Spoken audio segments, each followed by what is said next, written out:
Can you be my mom?" Maggie stood frozen in the middle of the room. The 6-year-old boy with dark hair was staring up at her, his brown eyes like two deep wells of longing, the eyes of a child who had forgotten what it felt like to be held. Before she could speak, her son's voice rang out from behind her. "What about you, mister? Will you be my dad?" Noah, 5 years old, was staring at the man sitting in the shadowed corner, Jericho Stone, a name that made all of New Orleans hold its breath whenever it was spoken. But the little boy didn't know that. All he saw was a man with sad eyes, the same look his mother wore every night when she thought no one was watching. The room fell into silence.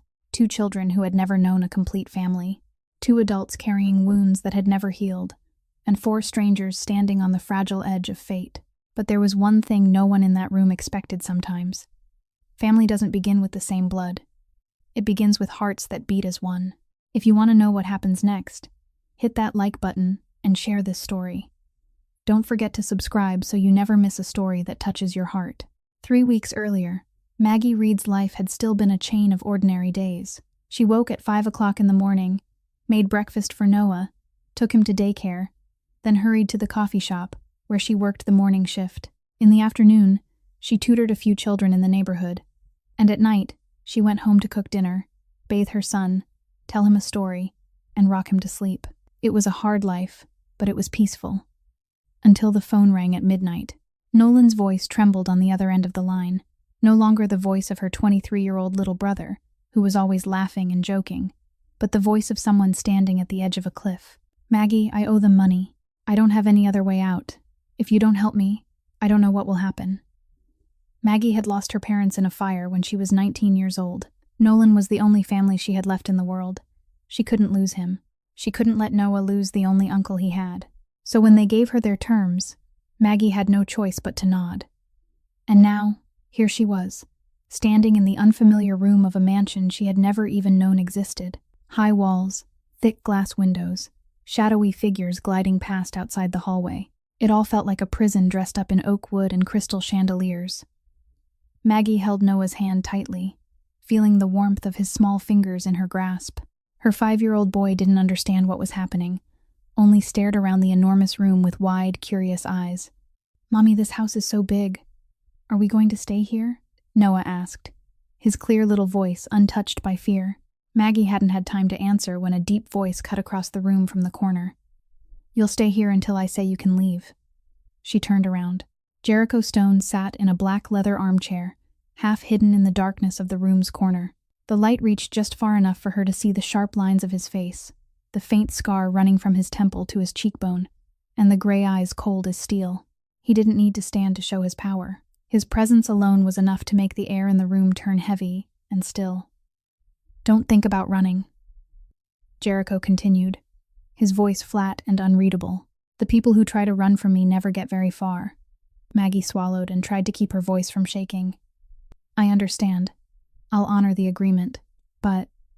She drew in a deep breath and tightened her hold on Noah's hand. "What about my son?" Jericho didn't answer right away. His eyes moved slowly from Maggie to Noah. The boy was staring at the painting on the wall, completely unaware of the conversation between the adults. Or maybe he was pretending not to notice, in the way children sometimes protect themselves from things they don't want to hear. "Your brother told my men," Jericho said at last. "You wouldn't cooperate if you had to be separated from him." Maggie nodded, her heart pounding as she waited for the verdict. Jericho was silent for a long moment, long enough for Maggie to feel as though she were drowning in the waiting. Then he spoke, his voice still cold, but no longer sharp as a blade. "He stays. I don't make things hard for children." Maggie let out a breath of relief. But before she could say thank you, Jericho rose to his feet. He was taller than she had imagined, broad-shouldered, with the stride of a man accustomed to walking through every obstacle in his path. "Barrett will take you to your room. You start work tomorrow morning." He paused at the door without turning back. "My son, Ashton, is 6 years old. He doesn't like strangers. He doesn't like anyone. But that's your problem, not mine." Then he disappeared into the shadows of the hallway, leaving Maggie and Noah standing in the middle of the cold room. Noah tugged at his mother's hand and asked softly, "Mommy, who was that man? Why doesn't he smile?" Maggie knelt down and looked into her son's amber eyes. She tried to smile, even though her lips were trembling. He's someone we're going to help for a little while, sweetheart. We're going to stay here for a bit, and then we'll go home. Noah tilted his head, thinking. Like when you go to work, and then you'll come get me? Yes, that's right. Just like that. Maggie pulled him into her arms and hid the tears gathering in her eyes. She didn't know whether that promise would come true. She didn't know whether they would ever be able to leave this place. But there was one thing she knew for certain. Even if she had to remain in this hell, even if she had to face that cold and ruthless man, she would protect Noah at any cost. That was the only thing left that she could still do. The next morning, Barrett led Maggie to Ashton's room on the second floor. The room sat at the end of the hallway, its heavy oak door seeming to conceal a world set apart from everything else. When the door opened, Maggie needed a few seconds to adjust to what she saw. The room was 3 times the size of the small apartment where she and Noah had once lived. Toy shelves stretched all the way to the ceiling, filled with model cars, remote-controlled robots, puzzle sets with thousands of pieces, and teddy bears of every size. Everything was still brand new, and many of the toys remained unopened in their boxes. It looked more like a toy store than the bedroom of a child. But what drew Maggie's attention most wasn't the luxury, it was the silence. There was no laughter in the room, no trace of games left in disarray, no sign at all that a 6-year-old boy actually lived there. There was only the dark-haired child sitting by the window, his back to the door, looking out over the garden below. He didn't turn around when he heard footsteps.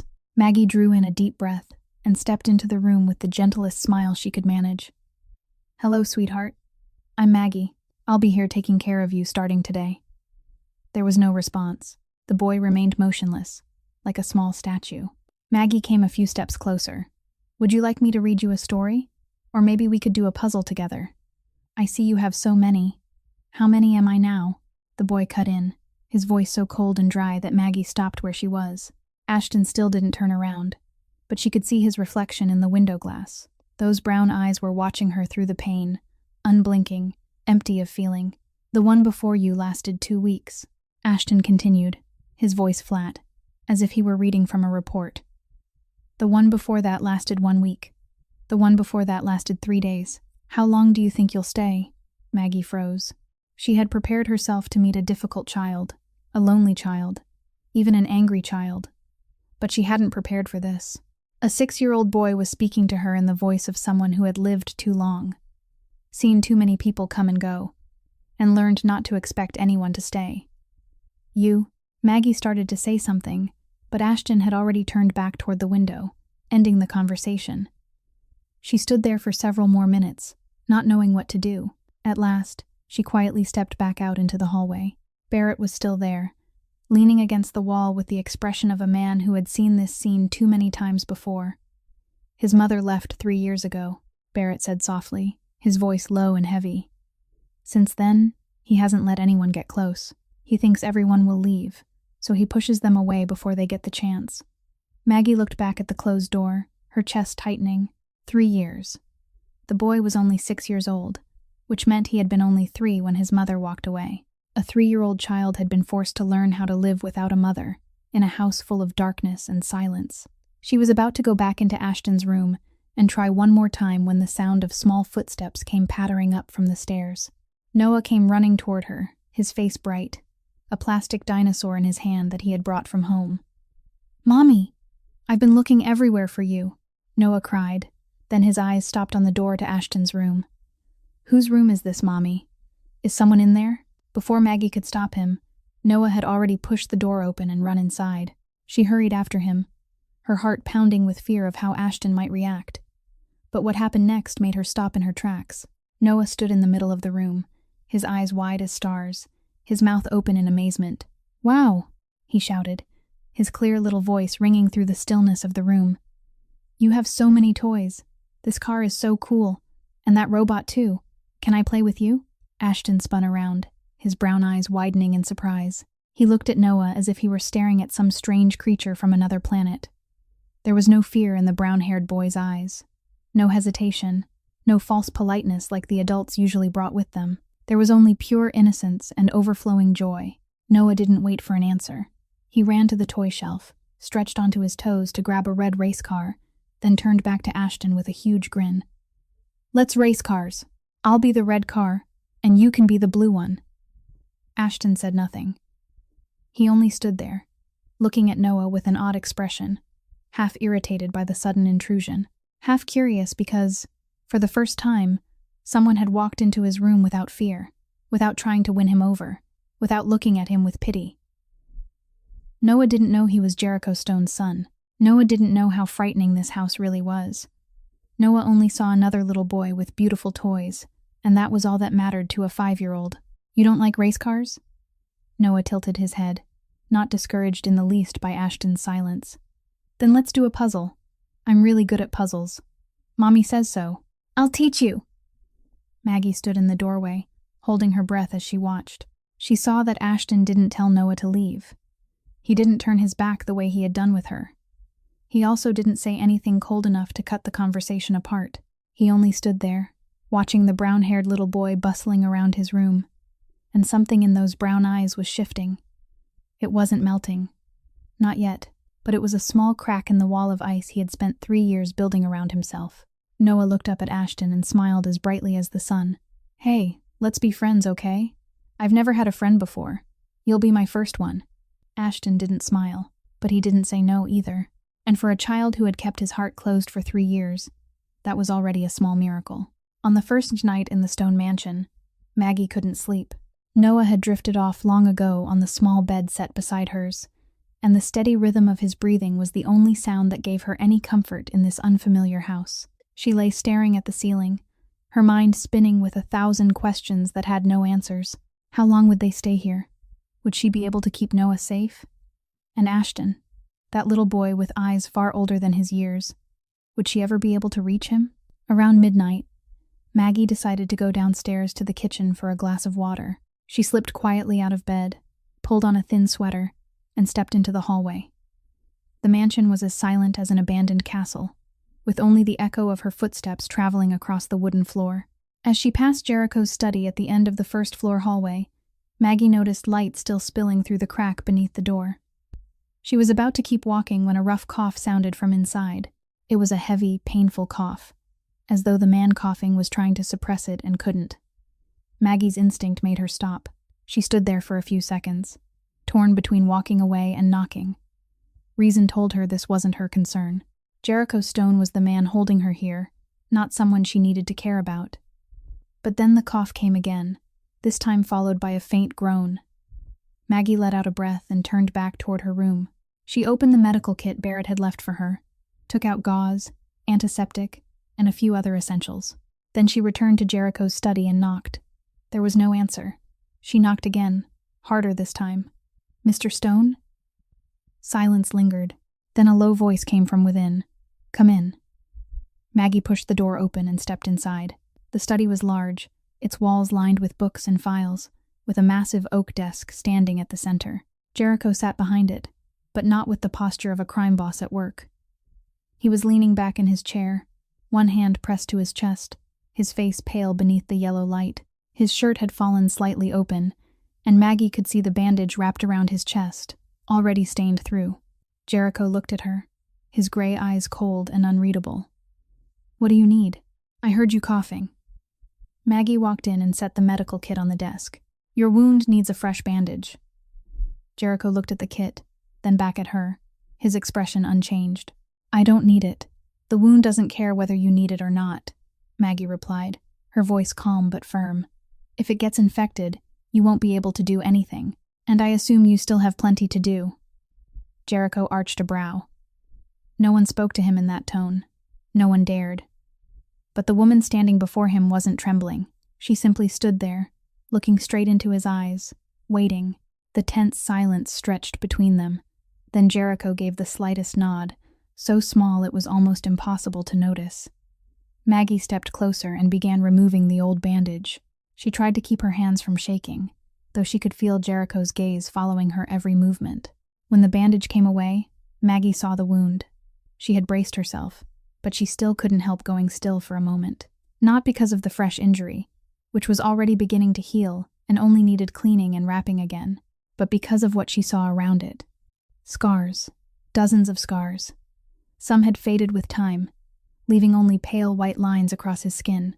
Others were newer, pink and raw, the flesh still tight around them. The life of this man had been written across his body in wounds.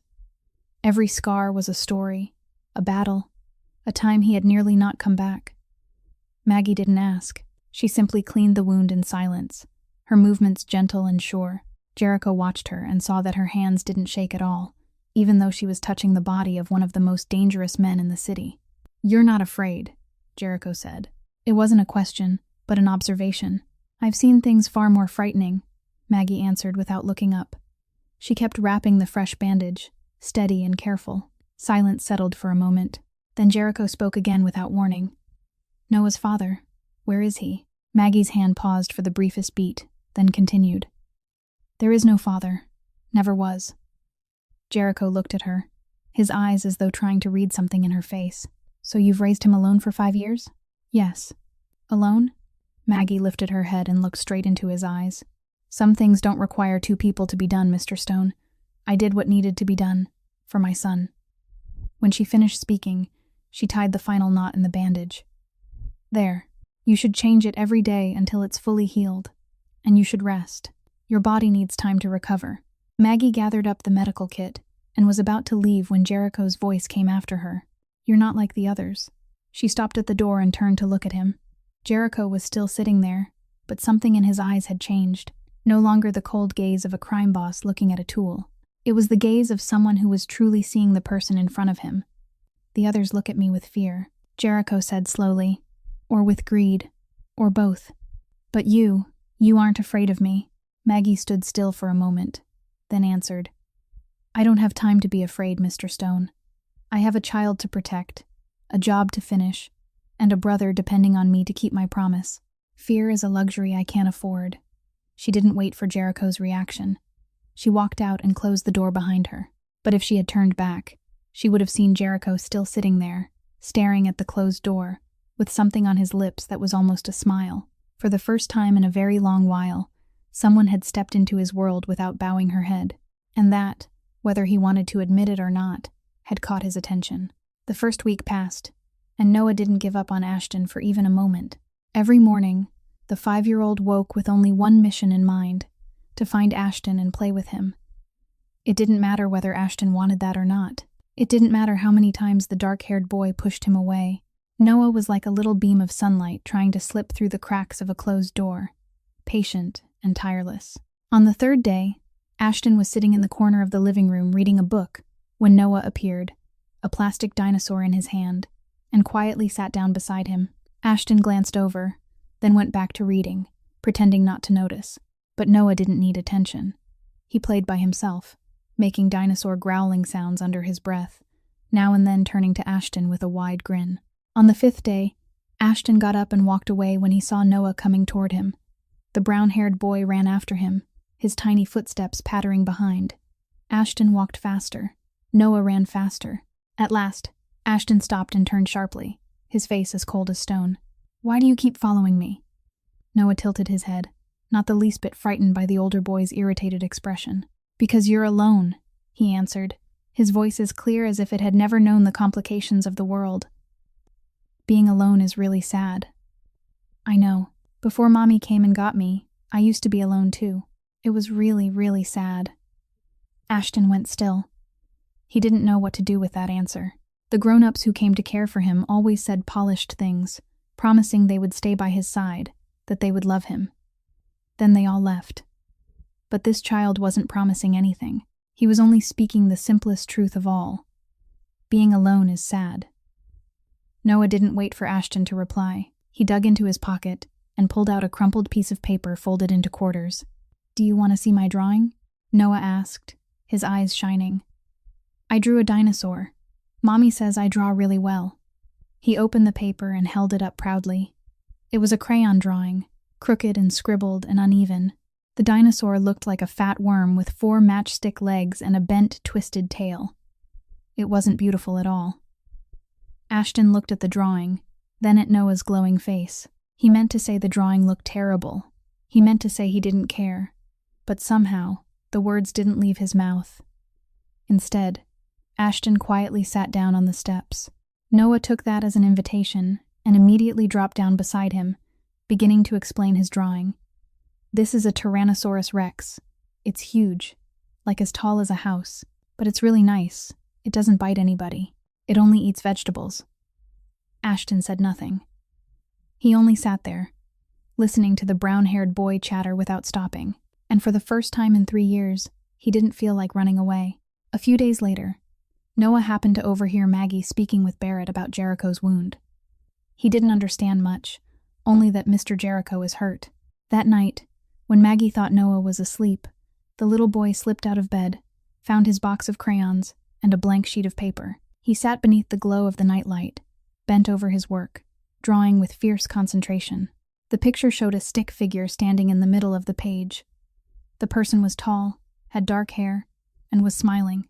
Underneath, Noah wrote in clumsy, unsteady letters that still hadn't learned how to behave. "Get well, soon, Mr. Jericho." He had misspelled one of the words, but Noah didn't know that. The little boy looked at his drawing, nodded to himself in satisfaction, then folded it carefully and tucked it into his shirt pocket.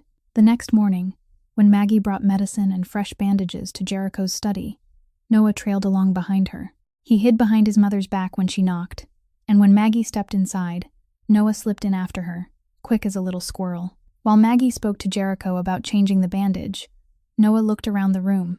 He saw the huge wooden desk, the stacks of papers, the dark-haired man sitting behind it with that stern expression on his face. Noah wasn't afraid. He only thought the man looked tired. When Maggie turned her back to organize the medical kit, Noah darted to the desk, set the folded paper on top of it, then ran back out before anyone could notice. He hid behind the door and covered his mouth, giggling to himself. That night, after everyone had gone back to their rooms, Jericho sat alone in his study. He was about to clear his desk before going to sleep when he noticed the tiny folded sheet of paper. He frowned, picked it up, and opened it. The crooked drawing stared back at him, the stick figure with the oversized smile, and the misspelled line beneath it. Jericho looked at the picture, his jaw tightening. How long had it been since someone cared about him, for any reason other than fear? How long had it been since anyone looked at him and saw a person who needed to be wished well, rather than a threat to be avoided? His hand tightened around the paper, and for a moment he meant to crush it, the way he had crushed every soft thing in his life. But he didn't. Instead, Jericho slowly smoothed the paper flat and looked at the drawing one more time. Then he opened the desk drawer, placed the drawing inside, and quietly closed it. The next morning, Jericho was walking down the hallway when Noah came racing toward him from the direction of the dining room. The little boy stopped in front of him and tipped his face up, his eyes shining bright. "Did you see my picture?" Jericho looked down at the child. His instinct was to walk right past him, cold and distant, the way he treated everyone else. He had lived that way for years. No one was allowed to come close. No one was allowed to touch anything inside him, but his feet didn't move. Jericho stood there, looking at the boy, waiting for an answer with a hopeful expression so bright it almost seemed to glow. And he couldn't ignore him. "I saw it." 2 short words, his voice still low and cold. But to Noah, it was the whole world. The little boy cried out in delight and bounced with joy. "Really? Did you like it? Did I draw good? I'll draw lots more pictures for you." Jericho didn't answer. He stepped past him and kept walking toward the study. But when he passed the staircase, he didn't know someone was watching. Maggie stood on the second-floor landing, one hand resting on the banister, looking down at the scene that had just unfolded. She saw Noah hopping with excitement. She saw Jericho walking away. And she saw, if only for the briefest moment, the corner of that man's mouth curve upward. Only for an instant, and then it was gone. But she had seen it, and she knew that somewhere beneath that cold shell, a heart was beginning, little by little, to crack open. 10 days passed, and life inside the stone mansion slowly began to settle into a rhythm. Every morning, Maggie woke early, prepared meals for the 2 children, took them out into the garden when the weather was fair, and spent the afternoons teaching them how to draw and reading to them. Noah and Ashton were still distant from each other, but that distance was slowly beginning to narrow. The dark-haired boy no longer walked away every time Noah came near. Sometimes, Maggie even caught Ashton sitting quietly beside Noah while the brown-haired boy drew pictures, saying nothing, but not leaving either. Every night, after bathing Noah and dressing him in his pajamas, Maggie sang him to sleep. It was a habit she had kept ever since Noah had been a tiny baby in her arms. No matter how difficult life had become, no matter how exhausted she was after a long day, she had never once skipped that ritual. Her lullaby was simple, a gentle melody about the moon and the stars, about sweet dreams and a mother's embrace. Her voice wasn't a singer's voice, but it was warm, tender, and filled with love. What she didn't know was that every night, a pair of brown eyes was secretly watching through the crack in the door. Ashton often stood in the hallway when he heard the song drifting from Maggie and Noah's room. He stood there in the darkness, his back against the wall, listening to a melody so familiar it hurt. His mother used to sing this song too. 3 years earlier, before she left, she had held him in her arms every night and sung it to him. He could no longer remember her face clearly. Time had blurred the lines of it in his memory. But he remembered her voice. He remembered the feeling of being held in warm arms. And he remembered the last night, when she kissed his forehead, told him she would come back, and never returned. Tonight, after Maggie finished the song and saw that Noah was sound asleep, she gently pulled the blanket up over him. When she turned toward the door, she startled. Ashton was standing there just beyond the threshold, his brown eyes red-rimmed, his lips pressed tightly together as though he were trying to hold something back. He didn't say anything. He only stood there, looking at her with an expression Maggie had never seen before. No longer cold, no longer distant. There was only the sorrow that had been building inside him for 3 long years, slowly rising to the surface. Maggie didn't ask how long he had been standing there. She didn't ask why he was crying. She only smiled softly, her voice gentle as though she were speaking to a wounded little bird. "Would you like to come sit with us?" Ashton didn't answer. He stood there, hesitating, as though he were standing before a doorway he was afraid to cross. For the past 3 years, he had built a wall around himself. He let no one come close, because he was afraid they would leave him the way his mother had. He let no one hold him because he was afraid the warmth would make the cold that came after unbearable. But Maggie's voice had shaken that wall, and the kindness in her eyes was making the bricks begin to fall. Ashton stepped into the room slowly, 1 step at a time. He sat down beside Noah's bed in silence, his head lowered. Maggie said nothing. She only sat down in the chair beside the bed and began to sing the lullaby again.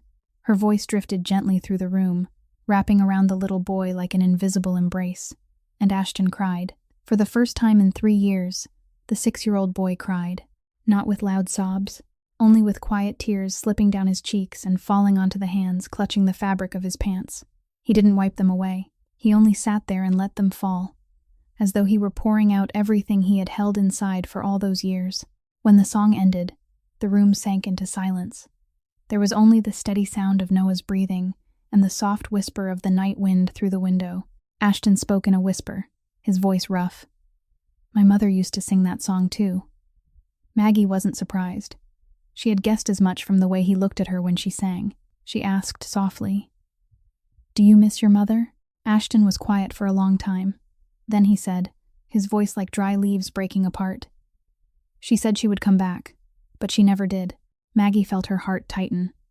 She looked at the small boy sitting curled beside the bed, his shoulders trembling faintly, and she couldn't hold herself back any longer. She stood, walked to Ashton, and pulled him into her arms. His body went rigid as stone. For 3 years, no one had held him. No one dared touch Jericho Stone's son. And Ashton himself had never allowed anyone close. But Maggie didn't let go. She only held him, gently but firmly, the way she held Noah whenever her own son was afraid. And slowly, very slowly, Ashton relaxed. The boy leaned his head against Maggie's shoulder and let the warmth of her embrace surround him. The tears still fell, but they no longer felt as painful as before. They were like a river that had finally found its way to the sea. "Thank you," Ashton whispered, his voice so soft Maggie almost didn't hear it. Just 3 simple words. But for a child who had kept his heart locked away for 3 years, they were an entire world. No one in that room knew that someone was standing outside the door, witnessing everything. Jericho Stone stood in the darkness of the hallway, his back against the wall, watching through the narrow opening. He saw his son, the child he had tried to protect at any cost, crying in the arms of a woman who had once been a stranger. And Ashton wasn't pushing her away. Ashton was being held for the first time in 3 years. Jericho's chest tightened, as though an invisible hand had closed around it. He had given Ashton everything money could buy. Expensive toys, the largest bedroom, the best caretakers. He had protected his son from enemies, from every danger that came from the outside world. But he couldn't give the child what he needed most. Warm arms, a lullaby before sleep, someone who would stay when he cried. Jericho turned away and walked toward his own room, his footsteps heavy in the dark. That night, he didn't sleep. He sat alone in his study, staring out the window, thinking about the brown-haired woman with the amber eyes, thinking about the way she held his son without a trace of fear, thinking about the things she had done that he had never been able to do. And for the first time in many years, Jericho Stone felt something other than the coldness he had grown used to, something warm, fragile, and more frightening than any enemy he had ever faced. 2 weeks after the night, Ashton cried in Maggie's arms. Everything in the Stone mansion had changed in small but unmistakable ways. Ashton no longer ran when he saw Maggie. He had begun sitting at the breakfast table with Noah, listening while the brown-haired boy chattered on, even if he still didn't say much himself. Sometimes, Maggie would even find the two children sitting together in the living room drawing pictures, Ashton holding his crayons awkwardly, as though he had never drawn before, while Noah praised every crooked line he made. That night, the storm swept into New Orleans without warning. Rain came down in sheets, wind howled through the old oak trees in the garden, and thunder split apart the black sky. Around 9 o'clock that evening, the electricity in the Old-Through mansion went out, plunging the whole house into darkness. Noah was afraid of thunder. He ran into Maggie's room and burrowed into her arms every time the thunder cracked overhead.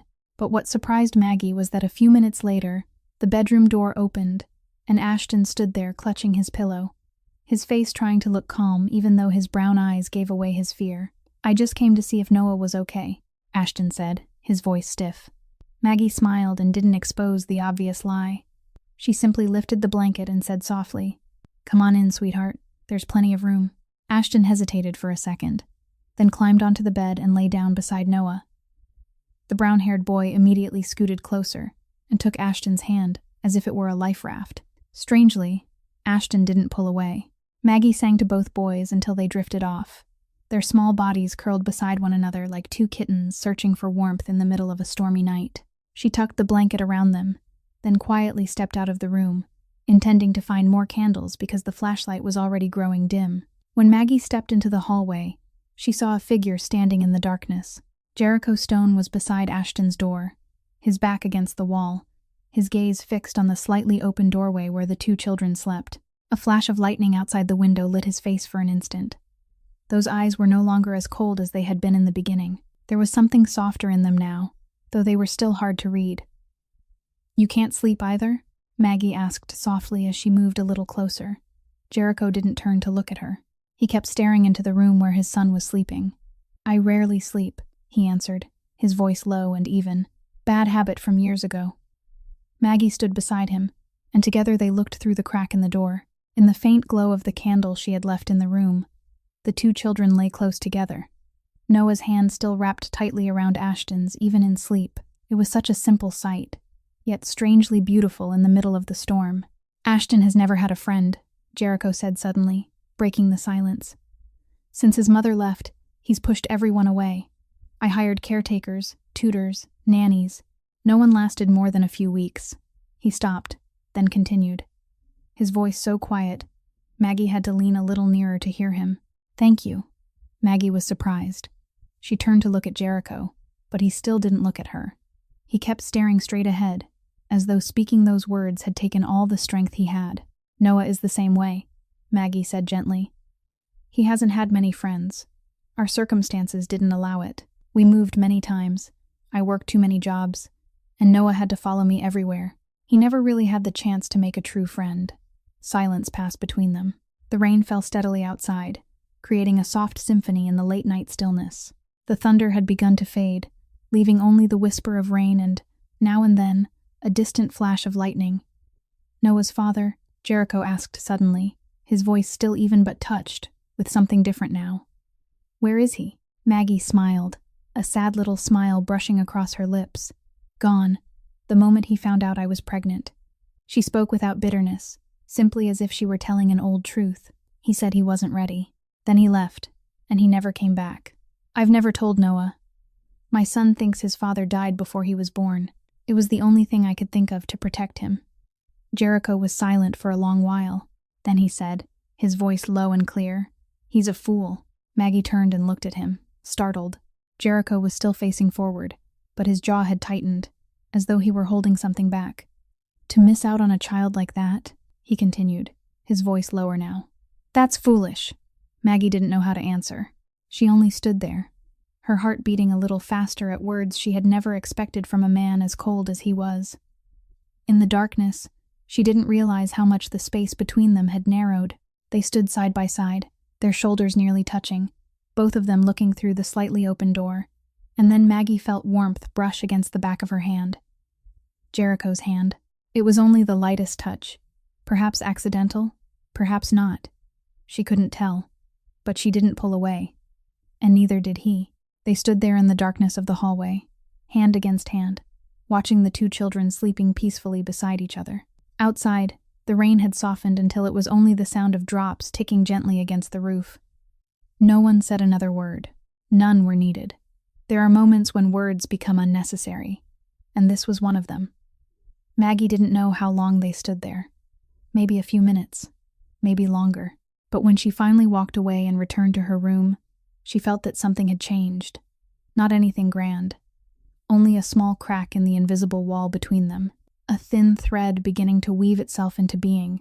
And when she lay down in bed that night, listening to the rain grow softer outside, she could still feel the faint warmth lingering on the back of her hand. 3 weeks had passed since that stormy night, and life inside the Stone mansion had become something entirely different. Noah and Ashton were now almost never apart. Every morning, the two boys ate breakfast together, played in the garden together, drew pictures together, and built castles out of wooden blocks.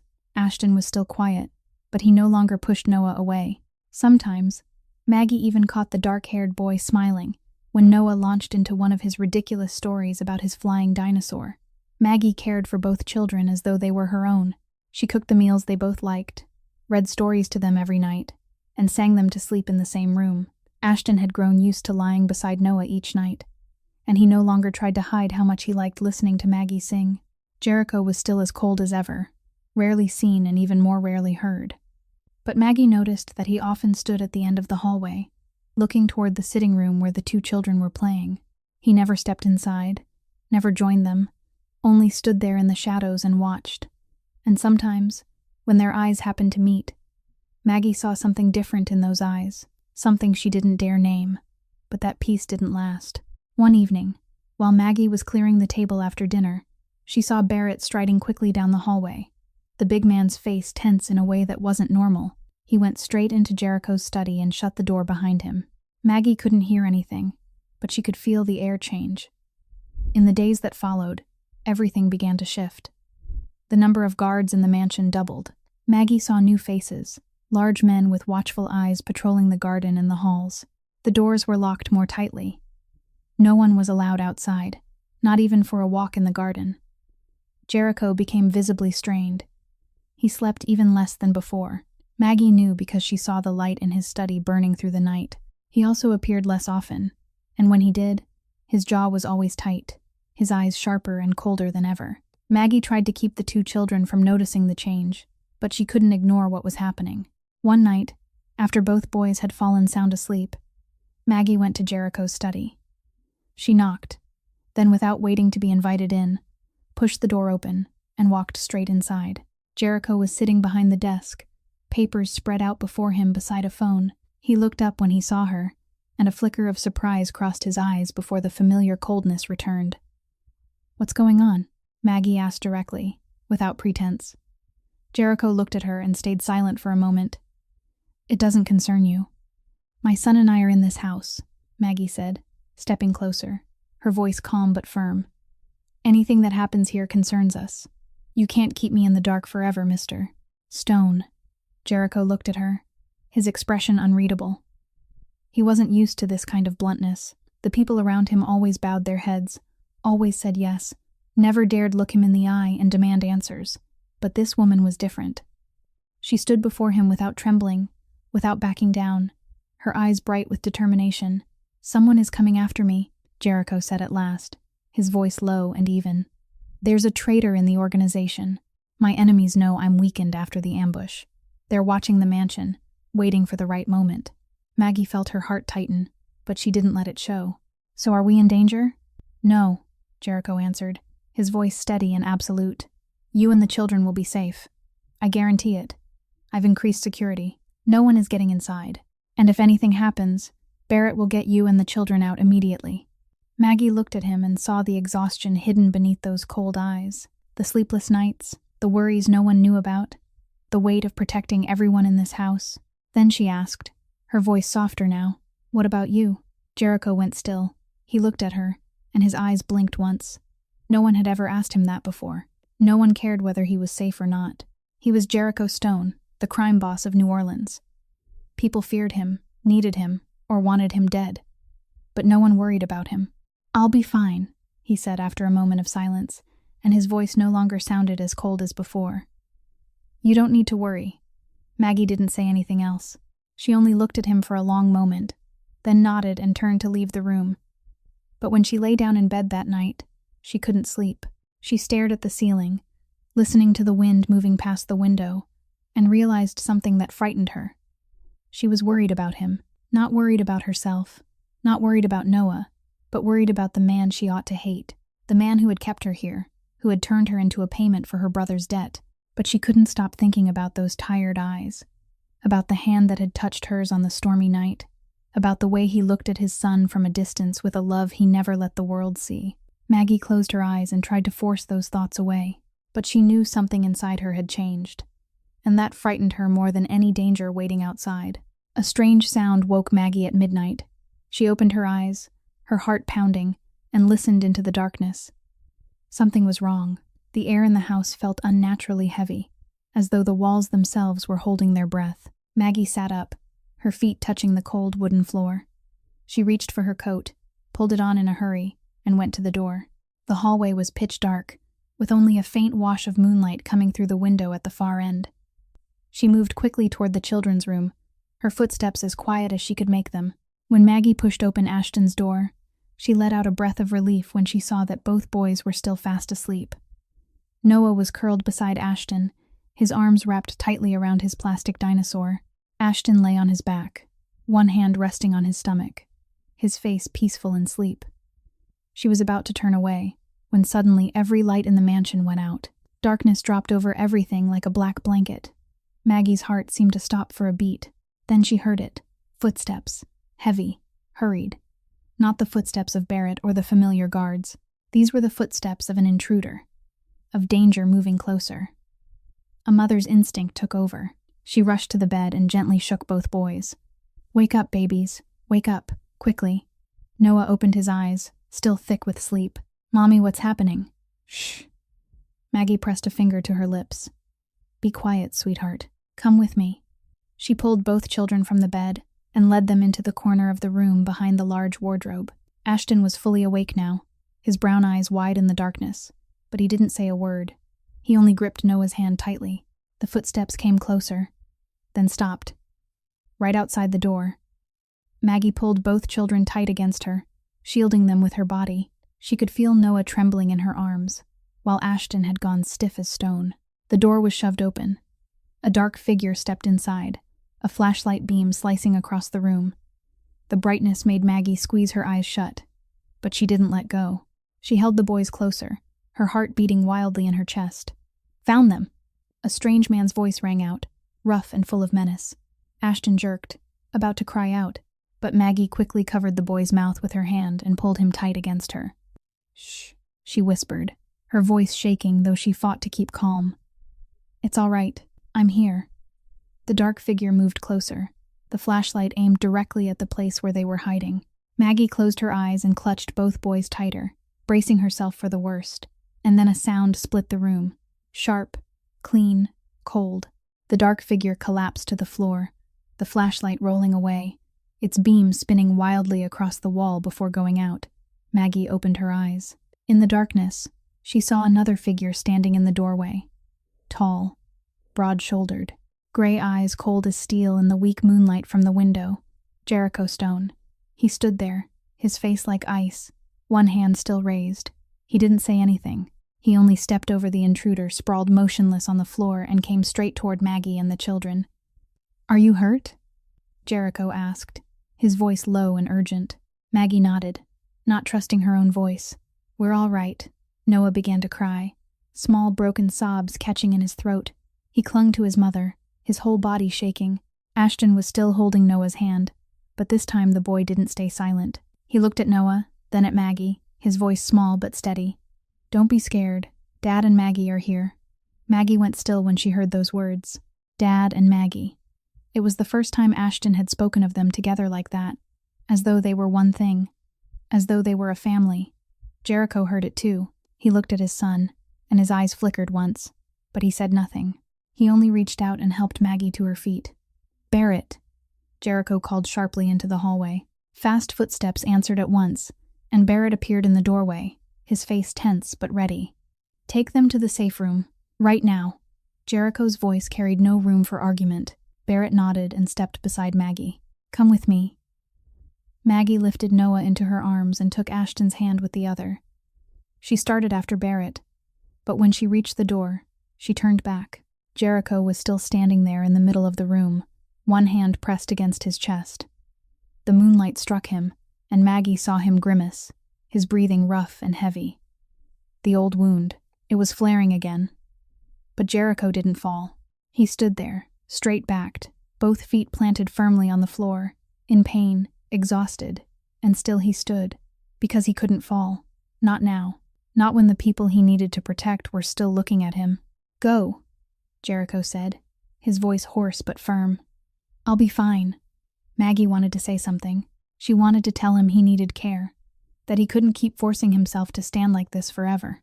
But Barrett gently urged her forward, and she knew this wasn't the moment to argue. When Maggie stepped into the safe room and the heavy steel door closed behind them, she sat down on the floor and pulled both boys into her arms. Noah was still crying, though his sobs had begun to quiet. Ashton sat close against her, saying nothing, but he didn't let go of Noah's hand. In the darkness of the safe room, Maggie closed her eyes and saw again the image of Jericho standing in the middle of that room, one hand pressed to his chest, and yet still upright, still protecting them to the very end. And she realized something. Jericho Stone might be Mafia. He might be the most dangerous man in New Orleans. He might be the man who had kept her here against her will. But tonight, he had been willing to die to protect the people in this house. And that, whether she wanted it to or not, changed everything. The next morning, the Stone mansion was quiet again, as though nothing had ever happened. The intruders had been subdued. The traitor inside the organization had been uncovered and dealt with. Barrett told Maggie that everything was under control, but there was still a heaviness in the big man's eyes, as though the night before had taken some part of everyone's strength with it. Noah and Ashton were still shaken by what they had witnessed. The two boys sat close together in the sitting room, not playing as they usually did, only holding each other's hands in silence as if they feared that if they let go, something terrible would happen again. Maggie comforted them, promised that everything would be all right, that no one could hurt them anymore. But inside her, a different worry was gnawing at her. She hadn't seen Jericho since the night before. Barrett said he was in his room, but refused to let anyone in. Maggie knew his wound had flared up again. She had seen the way he held his chest the night before, had seen that flash of pain on his cold face, and she couldn't sit still. After making sure the two boys were settled with Barrett watching over them, Maggie went straight to Jericho's room. She didn't knock. She simply pushed the door open and walked in, carrying the medical kit in her hand. Jericho was sitting on the bed, his back against the wall, his face pale as paper. In front of him sat a laptop and a pile of papers, as though he were trying to work even though his body was already exhausted. When he saw Maggie come in, he frowned, but he didn't say anything to send her away. "You need to rest," Maggie said, walking to the side of the bed and setting the medical kit down. Jericho didn't look at her. "I don't have time." "You almost ran out of time to say that," Maggie replied, her voice calm but unable to hide the worry beneath it. She sat on the edge of the bed, opened the kit, and began taking out gauze and antiseptic. "Take your shirt off." Jericho looked at her, his expression unreadable. After a moment, he let out a breath, unfastened his shirt, and exposed the stained bandage wrapped around his chest. The wound had reopened just as Maggie feared. It wasn't too serious, but if it wasn't cared for properly, it could become much worse. She began gently removing the old bandage, her movements careful and steady. Jericho said nothing. He only watched her work. Why do you care? He asked suddenly, his voice low and even. Maggie's hands paused for a beat, then kept going. Because you protected my son, she answered without looking up. Because Ashton needs you. Because... She stopped, her hands still resting on the fresh bandage. Jericho looked at her, waiting. Because what? He asked, his voice lower now. Maggie lifted her head, her eyes meeting his gray ones directly. Because I don't want to see you in pain. The room fell silent. There was no reply, no remark from Jericho. He only looked at her, and his eyes were no longer as cold as before, but held something softer now, something more vulnerable. Maggie turned back to her work, her hand brushing lightly over his shoulder as she wrapped the new bandage into place. She could feel the warmth of his skin beneath her fingertips, could feel the tense muscle gradually ease under her gentle touch. He didn't pull away. He let her touch him, let her care for him, as though this was something he had been deprived of for so many years without ever realizing it. Small footsteps sounded at the door. Maggie turned and saw Ashton and Noah standing at the threshold, hand in hand. Ashton's face was full of worry, while Noah hid behind the older boy's back, his eyes peering into the room with caution. Is Dad okay? Ashton asked, his voice small but full of concern. Jericho looked at his son, then at Noah, still gripping Ashton's hand tightly. The two boys stood together as though they had belonged to each other for a very long time. Dad is fine, Jericho answered, his voice gentler than usual. Maggie's taking care of it. Maggie went still. She turned to look at Jericho, her heart beating a little faster. He had said her name. Not you the way he usually addressed her from a distance. Not the caretaker the way he spoke about her to Barrett. But Maggie, her name, as though she were part of this house, part of his life. Noah stepped out from behind Ashton, ran into the room, climbed onto the bed, and sat beside Jericho. Does it hurt? He asked, his eyes wide with worry. Mommy says when something hurts, you need a hug. Do you want me to hug you? Jericho looked at the boy, startled by the innocence of the question. He wasn't used to being asked whether he wanted a hug. He wasn't used to care that came without condition, without fear, without calculation. You don't have to, Jericho replied, but his voice wasn't cold the way it usually was. It was softer now, warmer. Noah didn't listen. He leaned over and wrapped his arms around Jericho's arm, then turned and looked back at Ashton. Come on, let's hug your dad too. Ashton stood at the door, hesitating.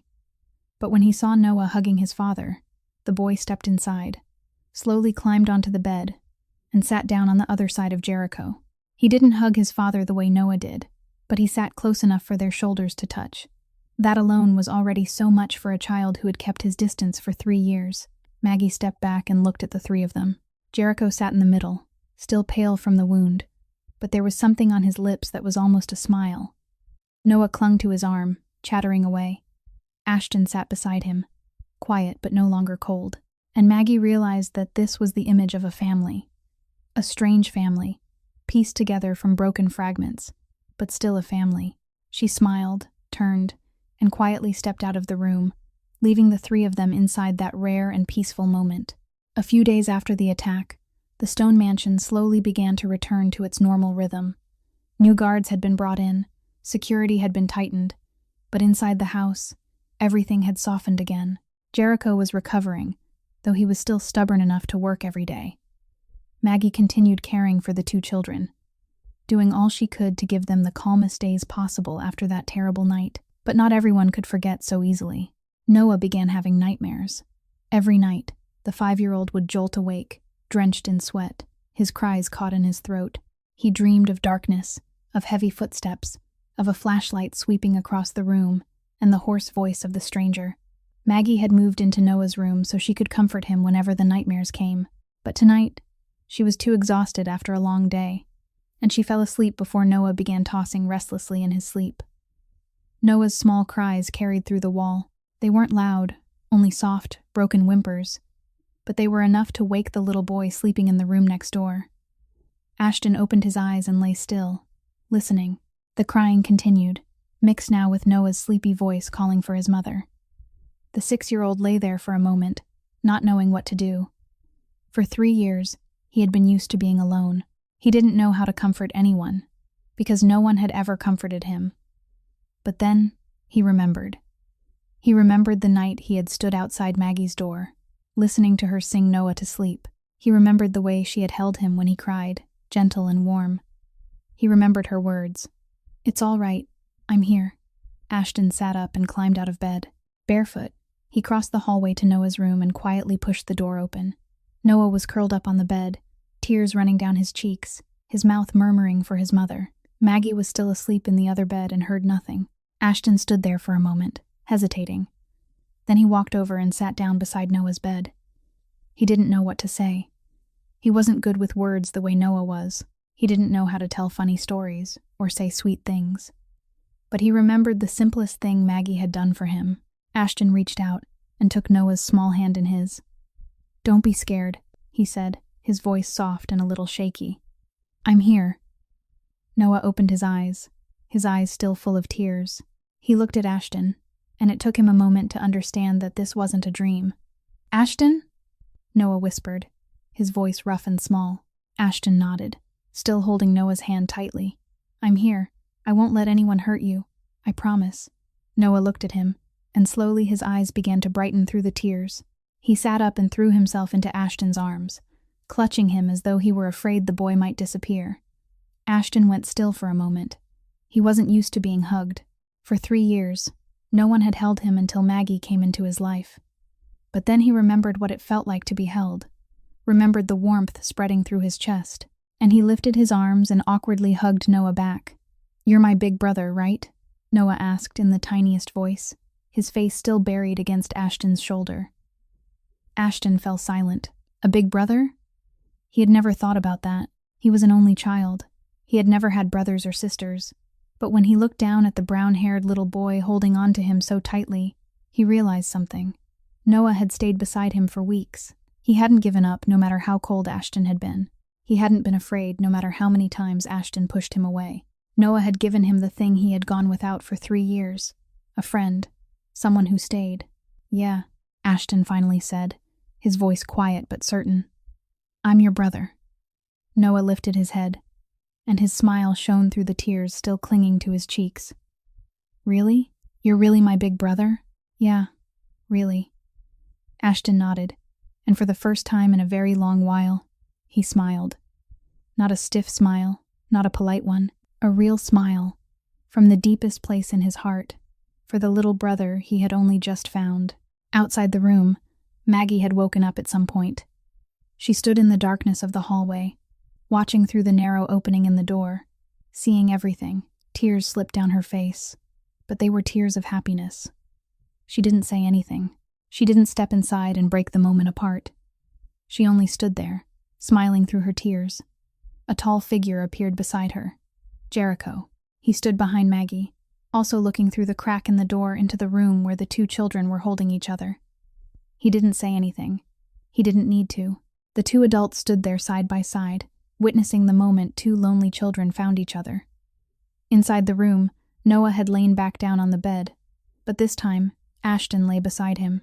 Their hands were still clasped tightly together, as though they feared that if they let go, everything would turn out to be a dream. "Hey," Noah whispered in the dark. "What? You won't leave me, right?"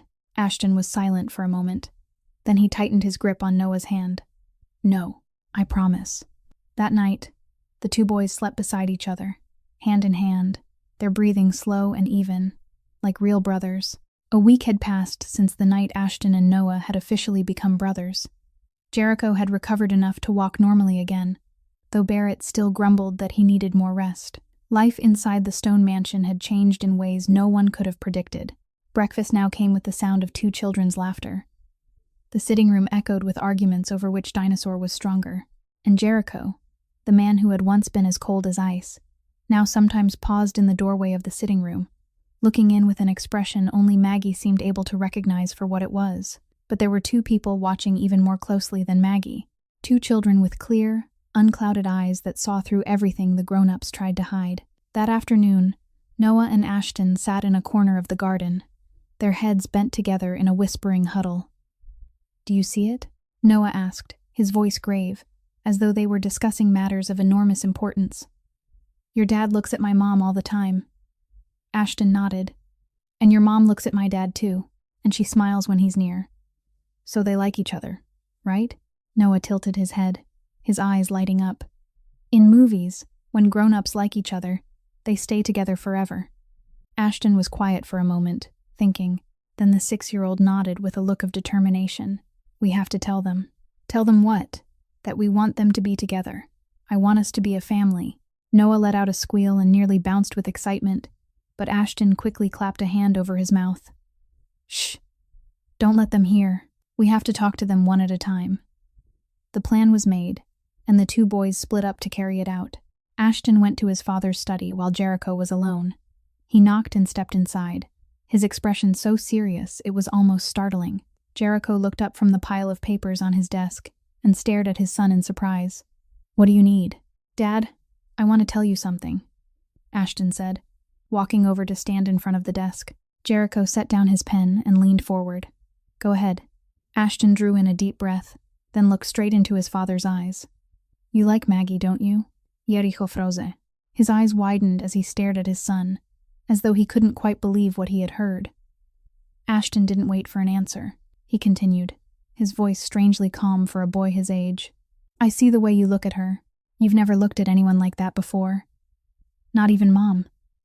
Before she left, you didn't look at Mom that way. Jericho opened his mouth to speak, but no words came out. His son, the 6-year-old boy he had assumed understood nothing, was speaking aloud the very things Jericho himself had not yet dared to face. At that same moment, in the kitchen, Noah stood in front of Maggie wearing the exact same serious expression as his brother. Mommy, you like Mr. Jericho, don't you? Maggie nearly dropped the glass in her hand. She hurriedly set it down on the counter and turned to stare at her son in surprise. What are you saying? I can tell, Noah answered, his eyes fixed on her without blinking. You worry about him. You smile when he's near, and you look at him when he doesn't know you're looking. I see everything. Maggie didn't know how to answer. She looked at her son, this 5-year-old boy standing in front of her with a face older than his years, and realized she couldn't lie to him. In the study, Ashton kept going.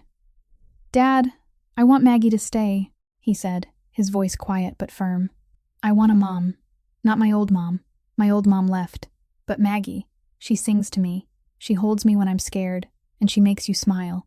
I want her to stay. Jericho looked at his son, his chest tightening. And Noah, Ashton continued. He needs a dad. He's never had one. He told me that.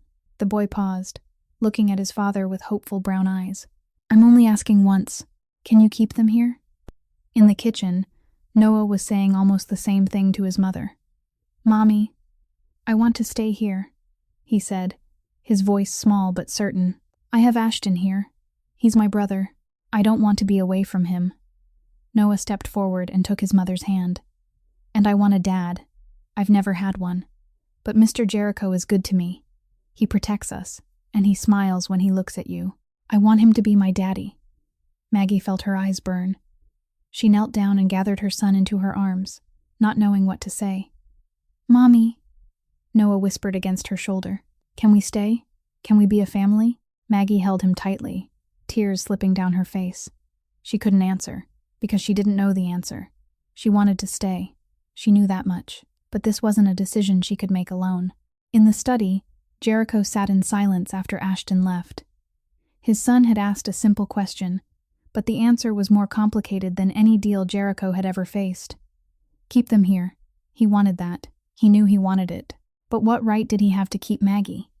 She had come here because she had been forced, because of her brother's debt, not because she had wanted to. What right did he have to ask her to stay for reasons that were selfishly his own? Jericho closed his eyes and laced his fingers together. The two boys didn't know that they had just pushed the two adults to the edge of a decision that would change everything they knew about life inside this house. The next morning, Barrett came to Maggie while she was preparing breakfast for the two children. The boss wants to see you, Barrett said, his voice as even as always, but there was something in his eyes that made Maggie uneasy. In the study, right now. Maggie wiped her hands on the towel, her heart beginning to beat faster. She didn't know what was happening, but she had the feeling that her life was about to change once again. She followed Barrett to Jericho's study, each step feeling heavier than the last. When the oak door opened, Maggie stepped inside. Jericho was sitting behind his desk, his familiar cold face revealing nothing at all. He didn't look at her right away, but kept his eyes on the stack of papers in front of him. "Sit down," Jericho said, his voice low and even. Maggie sat in the chair across from him, her hands resting on her lap as she tried to stay calm. She didn't know what she was supposed to expect. A new sentence, a new demand, or something even worse. At last, Jericho looked up. He pushed the papers across the desk toward her. "These are the release documents," he said, his voice flat and unreadable. "Your brother's debt has been erased. Completely. You're free." Maggie went still. She looked at the papers, then at Jericho, unable to believe what she had heard. "What? You're free," Jericho repeated, his eyes meeting hers directly. "The debt is gone. You're no longer bound to my organization. You can leave whenever you want." Maggie reached for the papers. Her hand shook as she turned each page and saw the seals, the signatures, and the lines confirming that every obligation had been fulfilled. She was free, truly free. "Why?" she asked, her voice rough. "I haven't stayed long enough. The original agreement was 6 months, and I've only been here a little over 1 month." Jericho was silent for a moment, then he spoke, his voice lower now, as though each word had to be pulled from somewhere deep inside his chest. "You saved my son that night. You shielded him in your arms when danger came, when you could have run with Noah and left him behind. You held him when he cried, something I couldn't do for 3 years. You gave him what I didn't know how to give." He stopped and drew in a deep breath. "The debt has been repaid, more than repaid." Maggie sat there, still holding the papers, but she didn't feel the joy she thought she would feel. She should have leapt up in happiness. She should have run at once, taken Noah, and gone back to the ordinary life she had dreamed about for weeks. But her feet wouldn't move. Her heart felt pinned to the chair, unable to rise. "You can leave today," Jericho continued, his voice cold again, as though he were speaking about nothing more than an ordinary business arrangement. "I'll have someone drive you and Noah back, anywhere you want to go." Maggie looked at him and saw his jaw clench, saw those eyes trying not to meet hers. "What about Ashton?" she asked softly. Jericho faltered for the briefest moment, then he answered, his voice rigid. "He'll get used to it. He's used to people leaving." Those words went through Maggie's chest like a blade, not because they were cruel, but because she heard what was hidden beneath them. He's used to people leaving. His mother had left. The caretakers had left. And now she would leave too.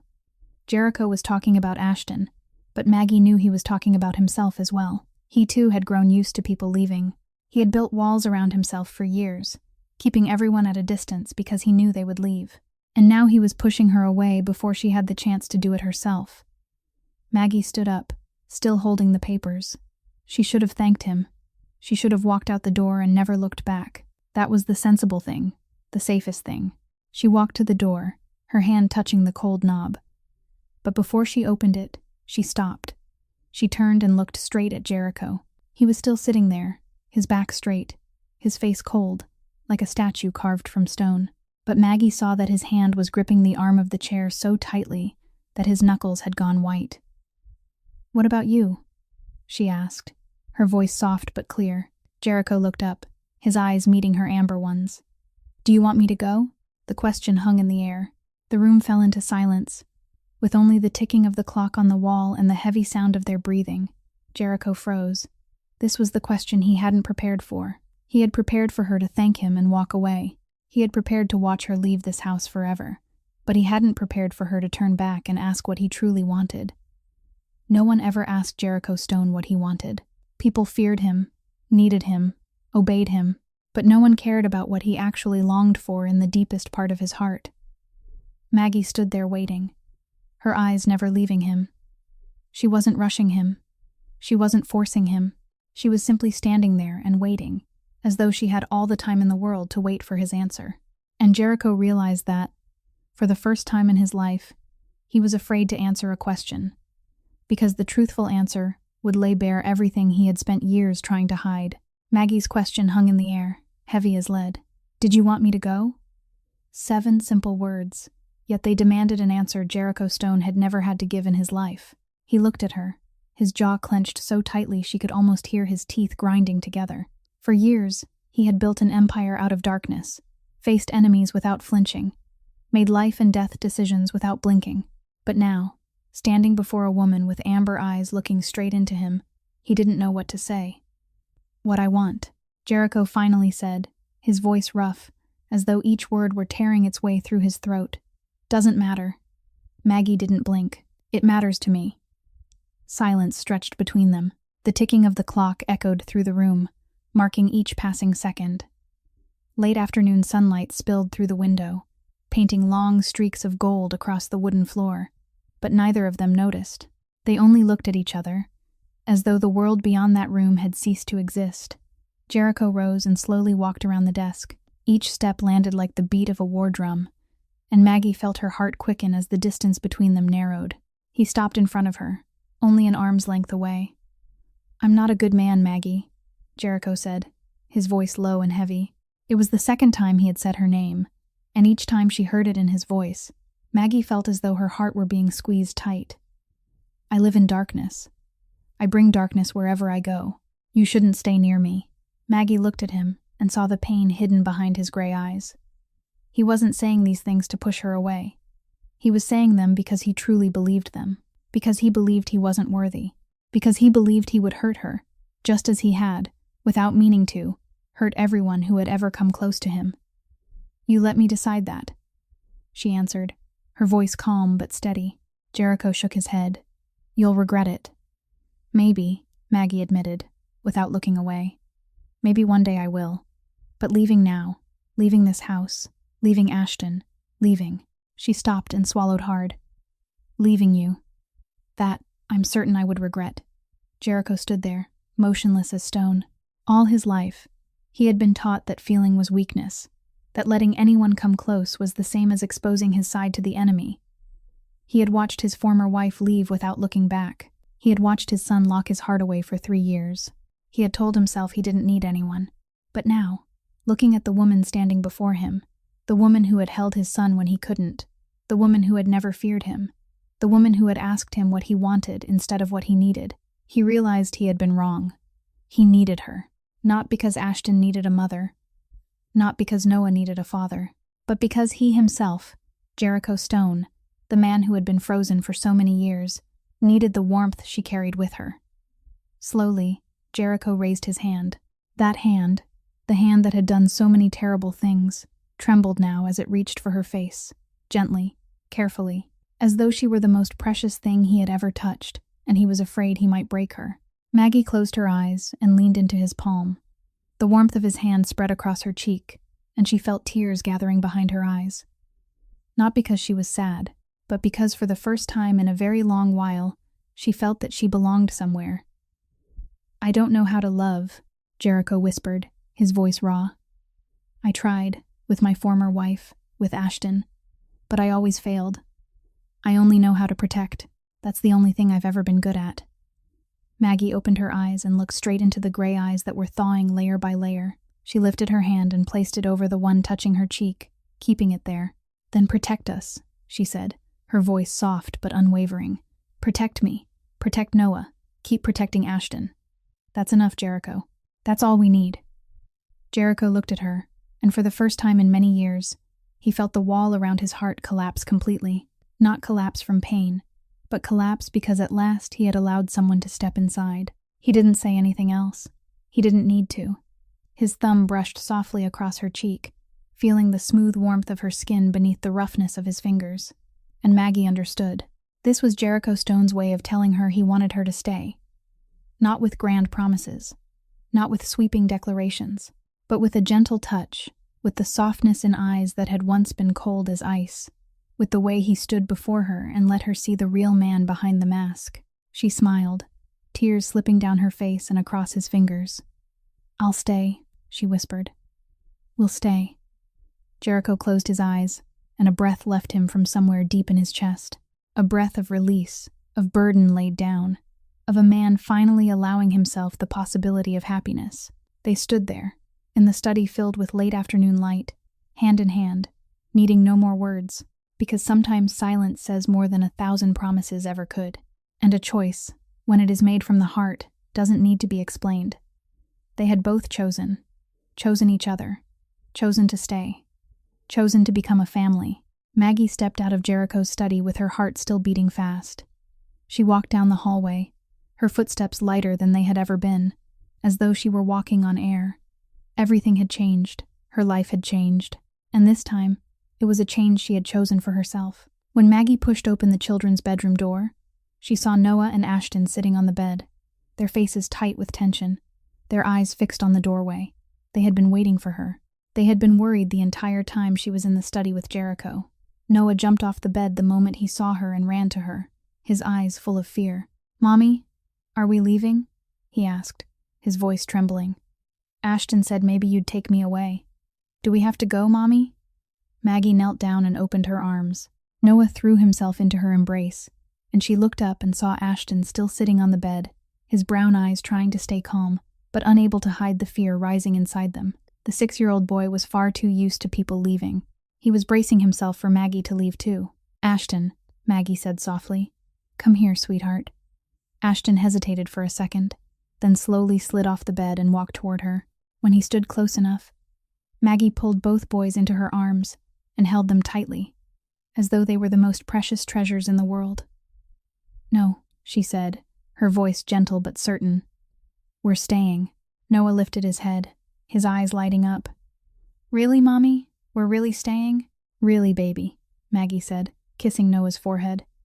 "We're staying. This is our home now." Ashton stayed still in her arms, saying nothing, but Maggie could feel his small body trembling. She looked down and saw those brown eyes staring at her, full of hope but also full of fear. "Really?" Ashton asked, his voice so quiet Maggie almost didn't hear it. "You won't leave me?" Maggie felt her heart tighten. She reached up and smoothed his dark hair, looking straight into his eyes.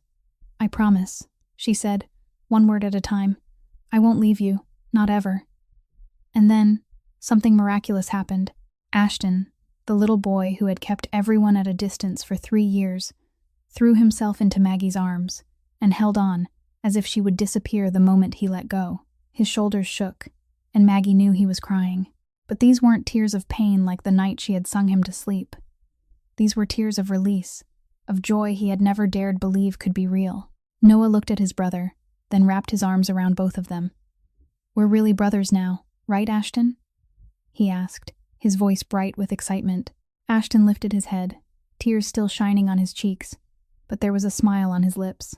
A real smile, from the deepest part of him, the first true one in 3 long years. "Yes?" the boy said, nodding. "We're brothers. Forever." Heavy footsteps sounded at the door.